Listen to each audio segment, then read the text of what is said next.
Ay, dali. Ano? Oh, may sikat na siya. May sikat na. Ayan o.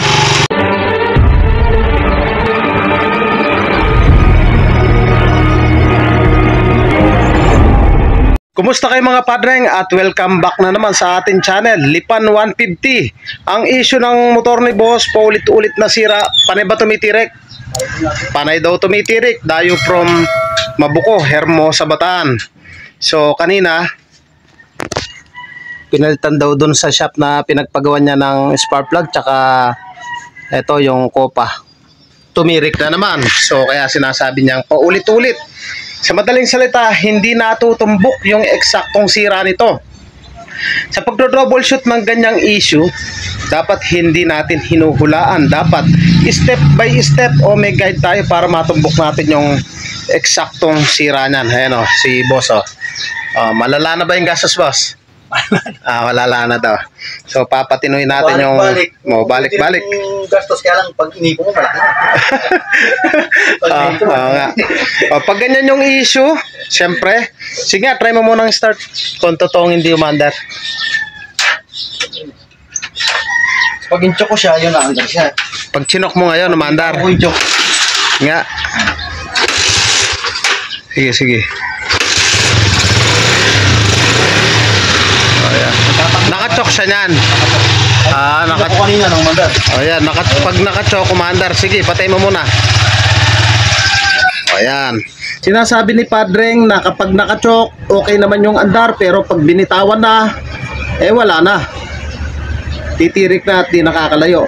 Para malaman natin yung istorya ng kanyang motor, syempre, bago tayo dun sa carburetor, dito na muna tayo sa kanyang high tension wire. Tanggalin lang natin to. Ito bago na, pinalitan daw. Pero tumirik pa rin. Ibig sabihin, wala dito yung issue. Napaka-importante kasi na dapat alam natin yung step by step. Kalibitan pag ganyang pudpud na, pinuputulan ko yung dulo. Putulan lang natin yung dulo dito. Para ma-expose natin yung kanyang pinakatanso. Tapos check natin at least 1 cm yung binabatong kuryente. Pakita jack mo. On mo. Check lang natin yung kuryente. 1 cm. Isa pa. Okay, dito naman. Isa pa. Okay. Sa pagkakataong yung mga padreng, malakas yung kuryente, at least 1 cm yung binabato na kuryente. So wala dito ang problema. Good yung ating stator, good yung ating CDI, spark plug, high tension wire. Pag ganyan yung issue, papatay-patay, dito tayo sa kanyang carburetor. Tanggalin lang natin yung 10 mm magkabila. Dito wala na, hindi na nakapasok. O, tanggalin natin yung carburetor. Meron mo, padre? Meron mo? Meron ako dito.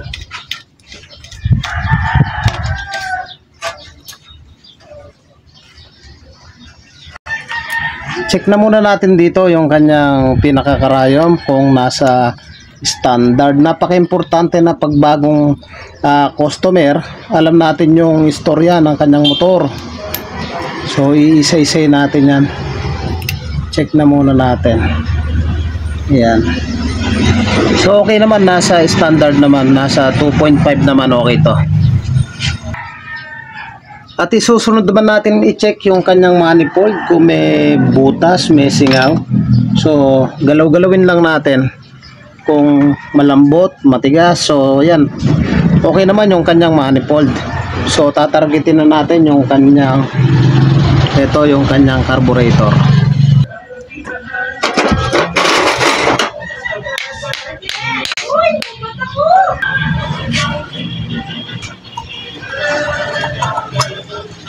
Pendikit. Dumi oh. Ay puta na. Dito mga padreng, sablay yung kanyang floater. Ayan oh, sablay yung floater. Focus natin. Yan. Pansinin nyo yung floater nakatingala. Ayan oh. Oh, sablay po yan. Oh, ayan oh. sablay yung floater. So yan po yung maling ano niyan, adjustment. Tapos pagdating dito, tagilid yung floater, ayan mataas dito, mababa rito. So marahil to pinagbubuting-ting na nila. Ayan layo ng adjustment, kita ba? Mababa rito, mataas dito. Pagdating naman dito, tingala. Dito, mas tingala. So mali yung adjustment nung kanyang carburetor. So babaklasin natin yan. At itotono natin ng maayos to. Ayan tingala na rito. Dapat nakaganyan yan. Mamaya papalipitin natin yan. Hindi pantay yung lutang nung float valve dun sa dito. Ayan, taas puno na ng dumi. So mamaya ipapakita ko sa inyo kung ano yung sinasabi ko na hindi pantay. Tingala nakaangat na ganon. Lalo na rito. Ayan, tapos dito. So ayusin natin yan. So pansinin nyo mga padre, tabing ito, nakatingala rito. So gawin natin, idiretso natin to. Yan. Yan, dumiretso na siya. Ayan, diretso na siya. Tapos itong pinakakamay, diretso din natin. Yan. Silipin natin. Pansinin nyo, mababa rito. Ganito yung gawin natin. Alalay lang. Ayan. Napaka-importante na level yan. Ayan Ayan natin. Silipin natin. Okay na. Dito. Okay na Ayan Tapos dito. Pantay na siya. Ito medyo may pagkatabingi pa rito. Dito sa baba. Ibig sabihin kailangan ko pa itong pitin. Ayan. Ang issue nito, pabalik-balik na papatay-patay. So ayan. Dayo from Mabuko, Hermosa, Bataan. Shout out sa Mabuko Toda. Ayan. Doon sa chewing ko kay Chong Tarsan. Ayan, okay, Brian, mga Chong Tarang, ayan, shout out sa'yo. So ayan, i-level na natin. So lilinisin lang natin. Tapos dito sa kanyang fuel mixture, itotono din natin to. Mukhang pahirapan ng ipihit. Try natin kung mapipihit natin. Kalimitan pag alasa tono yan, palyado, hard starting. Try natin pihitin pa kanan. O yung pumihit naman, dapat lalabas dito. Yung pinakakarayom dapat yan lalabas para maitono natin ng maganda. Yun, lumabas okay to. So tono lang, linis. Tsaka dito di ko na ipapakita, medyo mahaba na yung content. Nakita ko yung floater nya dispalingado.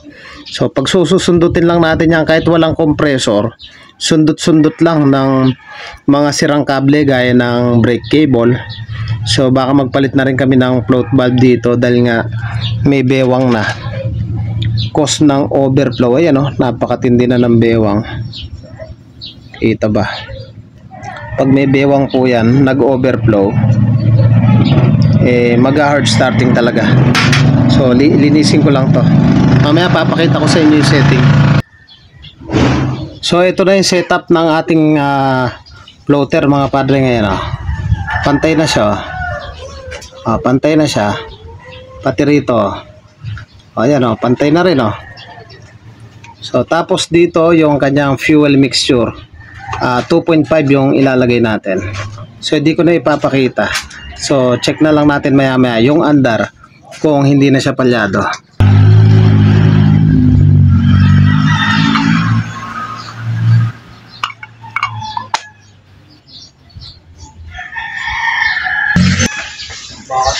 So yung mga padreng, naikasan na natin yung kanyang carburetor. Ang issue nito, papatay-patay.